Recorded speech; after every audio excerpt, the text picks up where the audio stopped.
मोदी जी का ध्यान, भाजपा का ध्यान आपकी भलाई पे नहीं है। किस तरह से सत्ता में रहना है, किस तरह से अपने आप को मजबूत करना है, यही है उनका एकमात्र लक्ष्य। इनकी नीति बन गई है, आप पिछले 10 सालों में देखिए, नीति बन गई है गरीबों से खींचना और बड़े बड़े उद्योगपतियों को सींचना।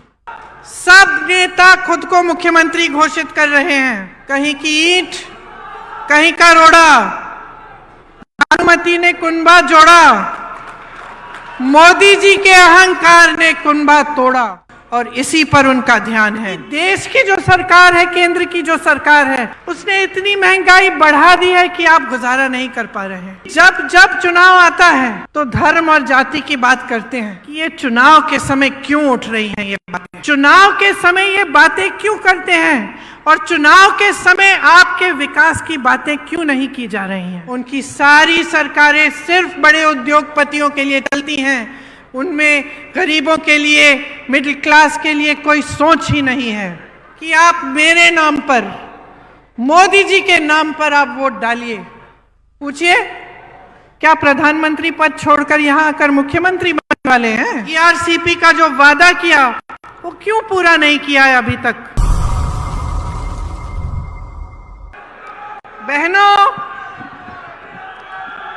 बहनों, आजकल आपके खेतों में बहुत काम है।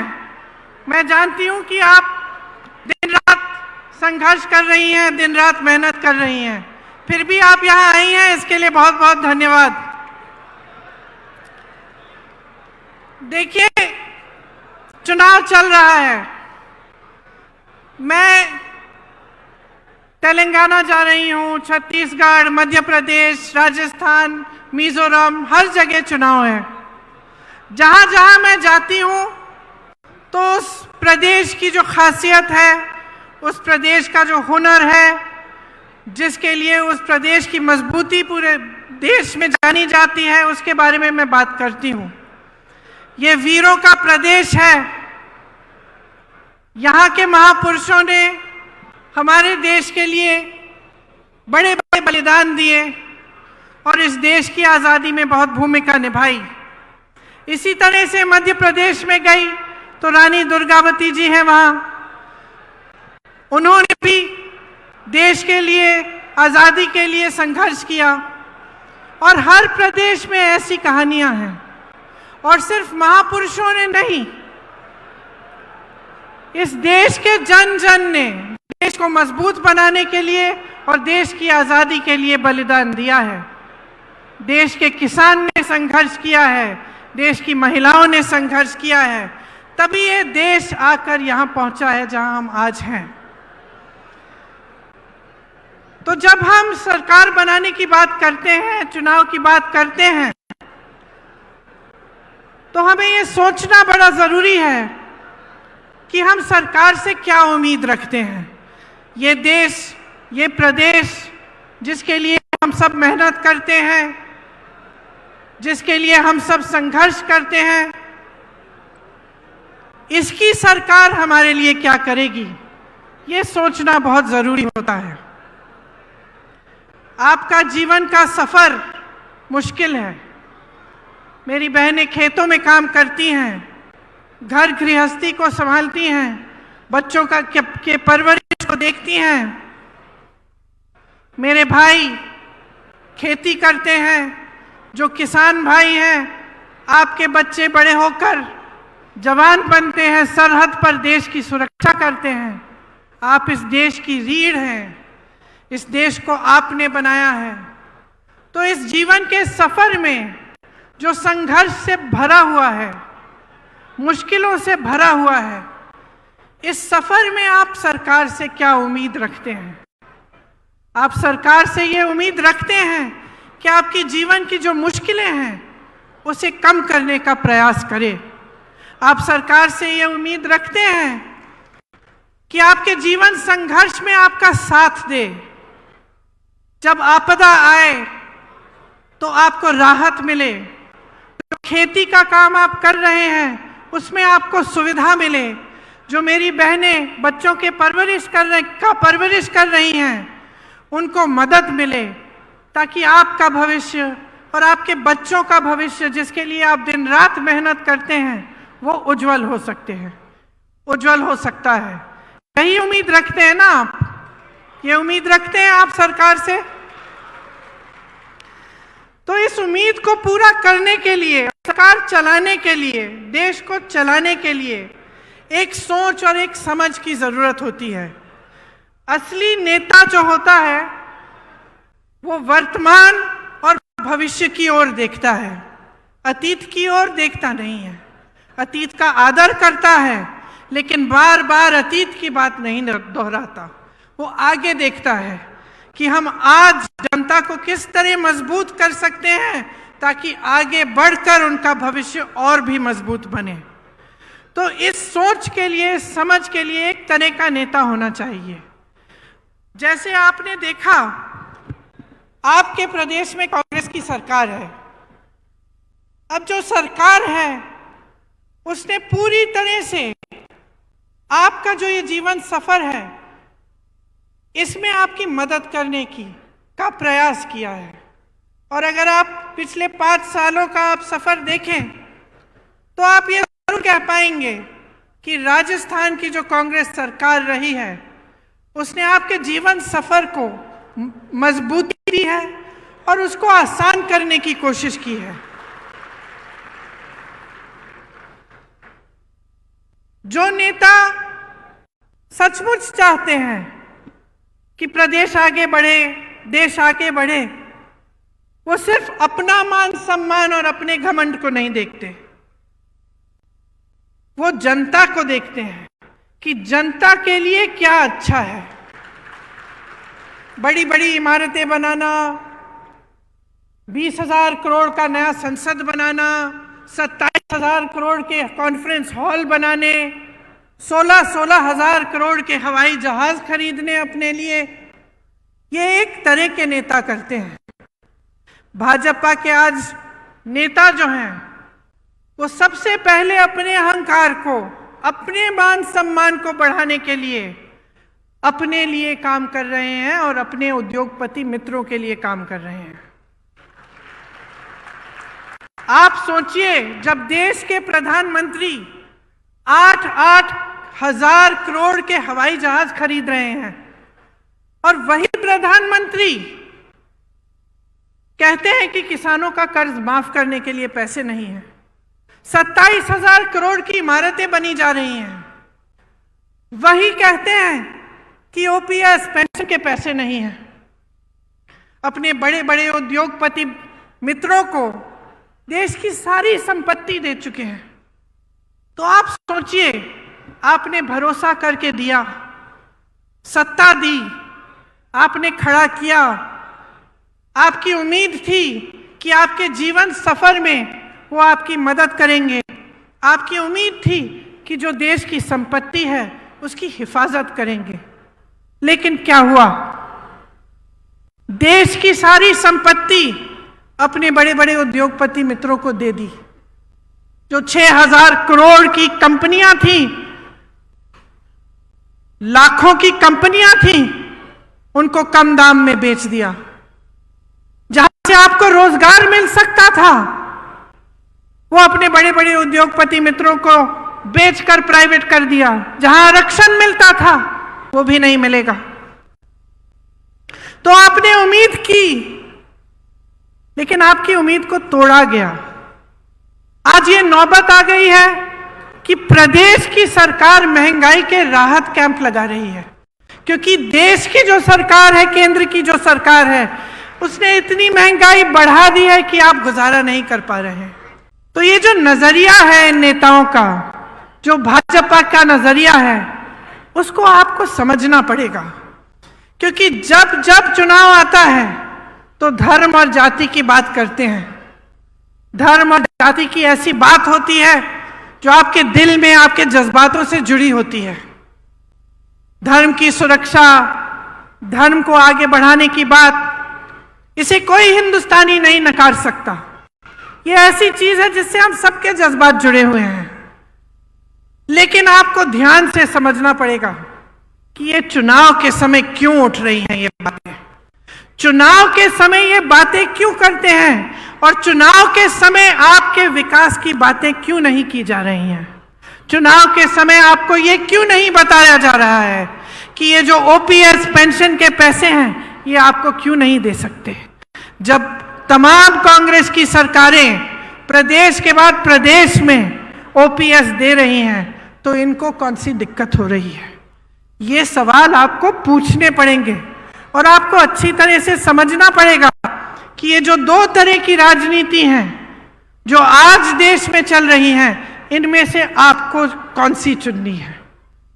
आपको एक ऐसी राजनीति चुननी है जो सिर्फ आपकी जज्बातों की बात करती है चुनाव के समय, लेकिन आपके काम की बात नहीं कर रही है, या आपको एक ऐसी राजनीति चुननी है जो सुबह से शाम तक आपकी काम की बात करे, जो आपके जीवन की मुश्किलों को दूर करने की बात करे। देखिए, अगर जनता का कल्याण होना है तो ऐसी राजनीति से होगा जो सेवा भाव, करुणा भाव और जनता को सर्वोपरि रखने की राजनीति हो। लालच, महत्वाकांक्षा, अहंकार की राजनीति आपको आगे नहीं बढ़ाएगी। इसीलिए जब हमारे प्रधानमंत्री जी यहां आकर दुनिया भर की बातें करते हैं, बहुत नकारात्मक बातें भी करते हैं, तो हमें सोचना चाहिए कि ये हमारे लिए सकारात्मक बात क्यों नहीं कर रहे हैं। आपने तो देखा ही होगा, मैंने टीवी पे देखा, पता नहीं सच है कि नहीं, देवनारायण जी के मंदिर में शायद गए थे कुछ समय पहले और एक लिफाफा डाला है। अब मैंने टीवी पे देखा कि 6 महीनों बाद वो प्रधानमंत्री जी द्वारा डाला गया लिफाफा खोला जा रहा है। जनता सोच रही है कि भगवान जाने क्या होगा इस लिफाफे में। देश के इतने बड़े नेता प्रधानमंत्री जी आए थे, वो लिफाफा डाल के गए हैं। लिफाफा खोला, 21 रुपए निकले।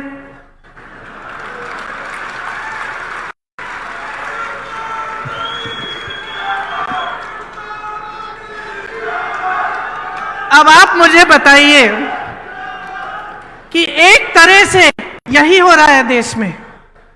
घोषणाएं बड़ी बड़ी मंच पर खड़े होकर कैसे कैसे लिफाफे दिखाए जा रहे हैं आपको, और जब आप उन लिफाफों को खोलते हैं, जब चुनाव खत्म हो जाता है और बारी आती है कि काम करके दिखाओ, तो कुछ नहीं होता। तो इस राजनीति से सावधान हो जाइए। ये ईआरसीपी का जो जुमला है जो आपको दिया गया, यही चीज थी। ये सिर्फ एक नहर की परियोजना नहीं थी ये, बल्कि दौसा और आसपास के 12 जिलों के लिए जीवनदायिनी गंगा के समान है। भाजपा के नेता और प्रधानमंत्री जी से सिर्फ जुमलेबाजी होती है इस पर। पहले आए तो कहा था ईआरसीपी को राष्ट्रीय परियोजना का दर्जा दिया जाएगा। दिया क्या?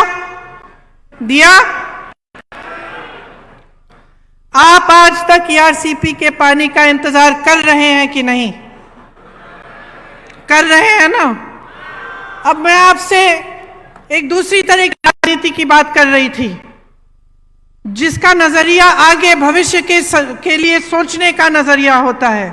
तो आप सोचिए, पंडित जवाहरलाल नेहरू जी ने ऐसी जाल बिछाई थी पूरे देश में इन परियोजनाओं की। भाखरा नंगल डैम, रिहंद बांध, हीराकुंड, ब्यास, चंबल, गंडक, कोसी, रामगंगा पर देश के 60 से अधिक बड़े बांध की परियोजनाएं बनाई। इंदिरा गांधी नहर सबसे बड़ी नहर जो है, और सैकड़ों छोटी छोटी सिंचाई और जलापूर्ति की परियोजनाएं बनाई गईं।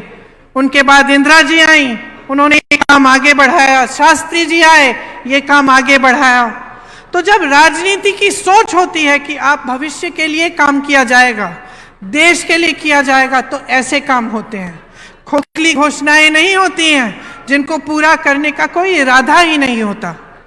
तो सतर्क किसको रहना पड़ेगा बहनों, बताओ? आपको सतर्क रहना पड़ेगा। आप इतनी मेहनत करती हैं अपने बच्चों को बड़ा करने के लिए, तो इसलिए तो नहीं करती ना कि जितनी भी देश की संपत्ति है जो आपके बच्चों और उनके भविष्य को मजबूत बनाने में जानी चाहिए, वो ये लोग गवा रहे हैं। अब आप बेरोजगारी को देखिए, 45 साल में सबसे अधिक बेरोजगारी आज है।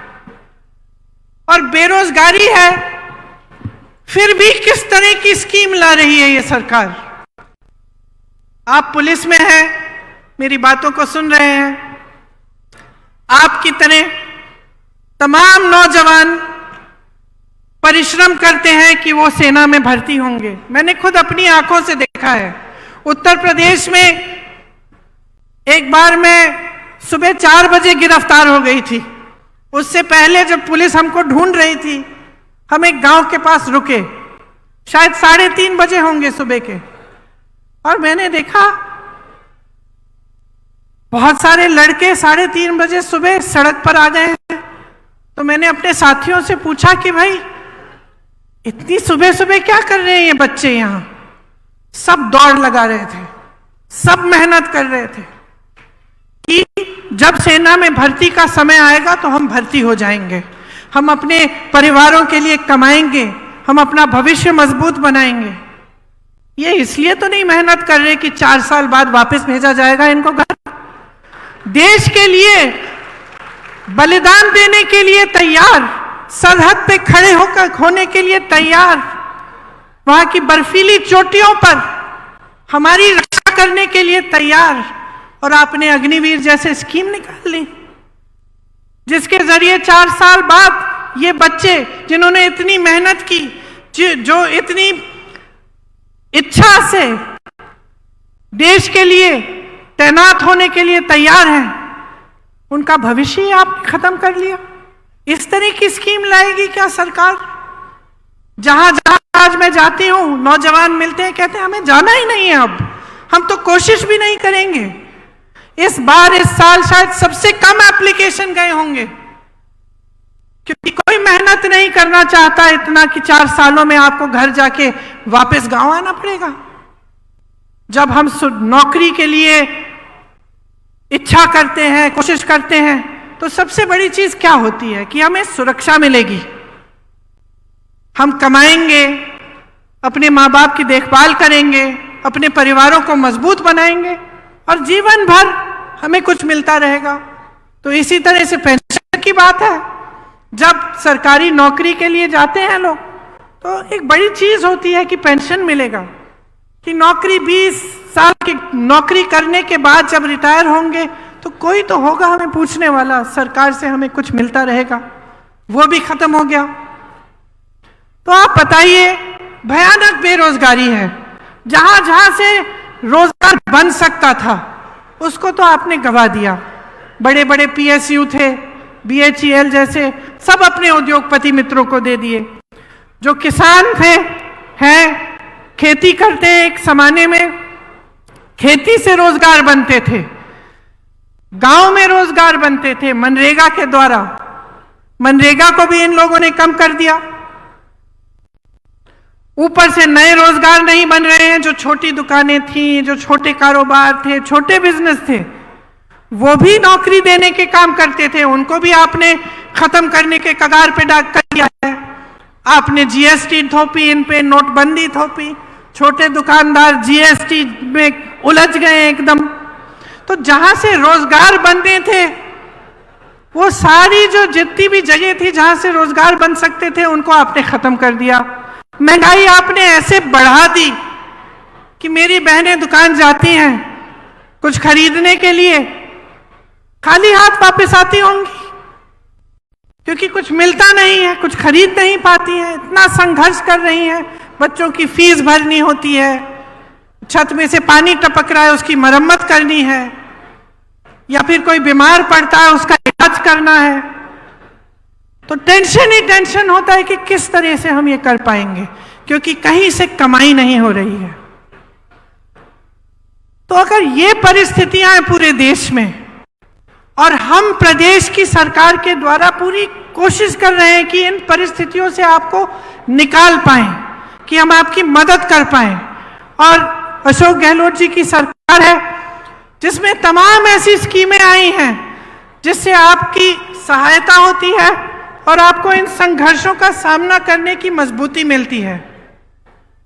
जैसे यहाँ पे जो बिजली आपको मिलती है वो दूसरे प्रदेशों में ऐसे नहीं है। आपने सुना होगा कि प्रधानमंत्री के बड़े उद्योगपति मित्र हैं, अभी हाल ही में ये बात बाहर आई कि इंडोनेशिया से कोयला खरीद के यहाँ लाते हैं और लाते लाते उसका दाम दुगना बढ़ा देते हैं। तो जो बिजली की बिल आपकी चढ़ती चली जा रही है वो सारे इन उद्योगपतियों के जेब में जा रहे हैं पैसे। और सरकार को रोकना चाहिए, सरकार को रास्ता दिखाना चाहिए, लेकिन सरकार और इनको मजबूत करने का काम कर रही है और आपके जेब से पैसों को निकाल कर अपने बड़े बड़े उद्योगपति मित्रों को दे रही है। तो जैसे मैंने कहा, अब राजस्थान की हमारी प्रदेश की सरकार है। आप जानते हैं कि महंगाई के राहत कैंप राजस्थान सरकार ने आपके लिए लगाए। किससे बचाने के लिए? उस महंगाई से बचाने के लिए जो केंद्र सरकार की वजह से जिससे आप जूझ रहे हैं। आप जानते हैं कि राजस्थान प्रदेश में, आपके प्रदेश में जो स्वास्थ्य की योजना है, जो स्वास्थ्य के लिए बीमा आपको 25 लाख का जो मुफ्त का इलाज मिल रहा है, ये किसी और प्रदेश में आज तक नहीं है। पहला प्रदेश है। शायद अभी अभी छत्तीसगढ़ में भी कुछ समय पहले शुरू किया गया है, वो भी कांग्रेस की सरकार है। ग्रामीण क्षेत्रों के लिए 1000 इंदिरा रसोई बनाई गई हैं। ये भी राजस्थान सरकार का काम है। इसमें आपको 8 रुपए पे भरपेट भोजन मिल रहा है। गैस सिलेंडर की जो सब्सिडी है, इसके तहत आपको 500 रुपए में सिलेंडर मिल रहा है, जब भारत सरकार ने इसको 1100 से 1200 रुपए का किया था। मेरी बहनों के लिए इंदिरा गांधी स्मार्टफोन योजना के तहत मुफ्त मोबाइल मिल रहे हैं। 1 करोड़ से ऊपर उपभोक्ताओं का बिजली का बिल शून्य आया है। और ये तब जब मैंने आपको समझाया कि किस तरह से केंद्र की सरकार उन उद्योगपतियों को आगे बढ़ा रही है जो आपके जेब से बिजली का पैसा छीन रहे हैं। राजस्थान में आज मिनिमम इनकम गारंटी एक्ट लागू है। ग्रामीण रोजगार की तर्ज पर शहरों में भी रोजगार गारंटी दी जा रही है। 5 लाख गिग वर्कर्स को कानूनी सुरक्षा दी है। इनको कोई नहीं पूछता। बहनों और भाइयों, जो गांव में रोजगार नहीं मिलता, शहर चले जाते हैं रोजगार ढूंढने के लिए और शहर में गिग का काम करते हैं। कहीं पे डिलीवरी हो गई, कहीं पे जाके कुछ देना है, ये सारे काम करते हैं। उनको कोई नहीं पूछता। कोई नहीं पूछता कि इनको कितना पैसा दिया जा रहा है, कैसे काम कर रहे हैं। यहाँ राजस्थान की सरकार ने खास इनके लिए भी कानूनी सुरक्षा दी है ताकि कोई कम पैसे ना दे पाए, कम वेतन ना दे पाए। 309 नए कॉलेज बने हैं। मैं कल परसों तेलंगाना में थी, एक सरकारी यूनिवर्सिटी नहीं बनी वहां 5 सालों में। यहां 309 नए कॉलेज, 9 नई सरकारी यूनिवर्सिटी खोली गई हैं। क्यों? क्योंकि यहां कांग्रेस की सरकार है। जहां दूसरी सरकारें हैं, आपको मालूम है उस प्रदेश में क्या हो रहा है? एक भी सरकारी यूनिवर्सिटी नहीं खोली है, लेकिन प्राइवेट यूनिवर्सिटियां खूब खोली हैं ताकि जनता को फीस की मार पड़े और उनको मजबूरन प्राइवेट में जाना पड़े। हर जिले में यहां पर अस्पताल और नर्सिंग होम खोले गए हैं। सरकारी नौकरियों में ठेका की प्रथा खत्म हो गई है। 21 लाख किसानों को 14,000 करोड़ कर्ज माफ किए और अन्नपूर्णा फूड पैकेट के माध्यम से आपको गेहूं, दाल, चीनी, तेल, नमक और मसाले मिलते हैं। लेकिन बहनों और भाइयों, ये सब काम भाजपा को पच नहीं रहे हैं, क्योंकि जब हम अपने प्रदेशों में जहां कांग्रेस की सरकार है इस तरह का काम करके दिखाते हैं, तब उन पर मजबूरी होती है कि वो भी अपने प्रदेशों में करें और वो भी ऐसी घोषणाएं करें, और वो ऐसा नहीं करना चाहते। उनकी सारी सरकारें सिर्फ बड़े उद्योगपतियों के लिए चलती हैं। उनमें गरीबों के लिए, मिडिल क्लास के लिए कोई सोच ही नहीं है। उनसे पूछिए, प्रधानमंत्री जी जब यहां आते हैं उनसे पूछिए, वो ये कहते हैं कि आप मेरे नाम पर, मोदी जी के नाम पर आप वोट डालिए। पूछिए, क्या प्रधानमंत्री पद छोड़कर यहां आकर मुख्यमंत्री बनने वाले हैं? क्या उनको अपनी पूरी पार्टी में कोई चेहरा नहीं मिल रहा? पूछिए ना उनसे।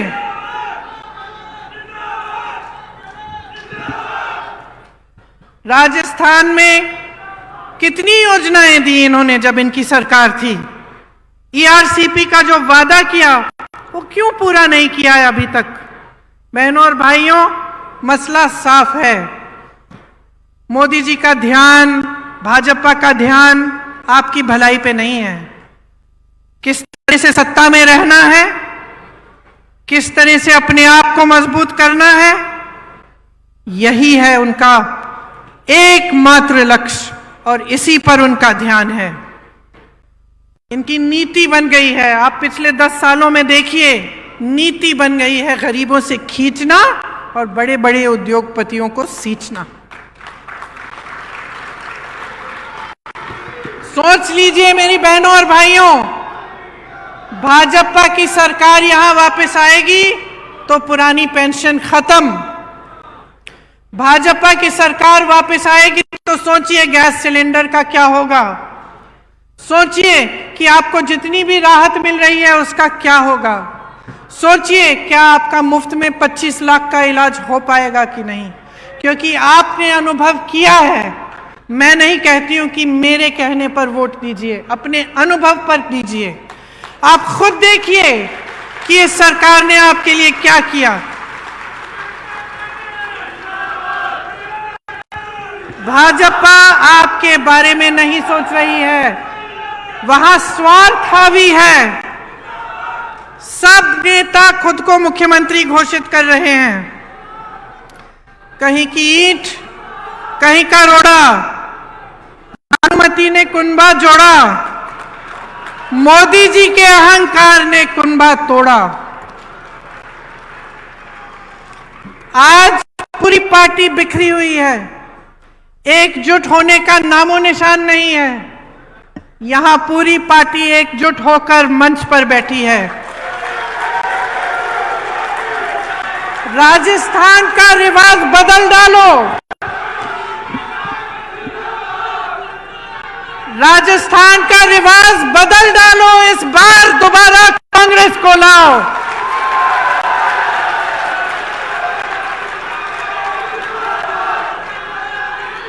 इस बार आंखें खोलकर अपना वोट दो कि आपके लिए कितना काम किया है, आपके लिए कितना संघर्ष किया है, आपके लिए कितनी योजनाएं लाए हैं और आपके जीवन में तरक्की लाने के लिए जो सरकार दिन रात काम करेगी उस सरकार को अपना वोट दो।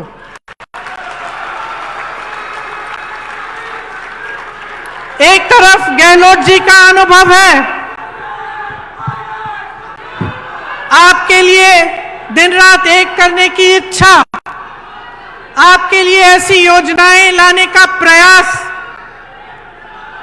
जिससे आपका जीवन सफर सुनहरा हो। दूसरी तरफ सचिन पायलट जी जैसे युवा नेता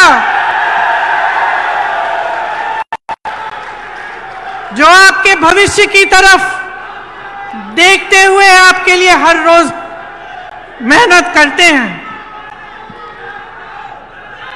ये कांग्रेस पार्टी आपके लिए समर्पित है। ये चाहती है कि राजस्थान मजबूत बने। हम चाहते हैं कि राजस्थान का विकास हो। हम चाहते हैं कि राजस्थान में फिर से 5 सालों के लिए एक ऐसी सरकार बने जो आपकी सरकार हो।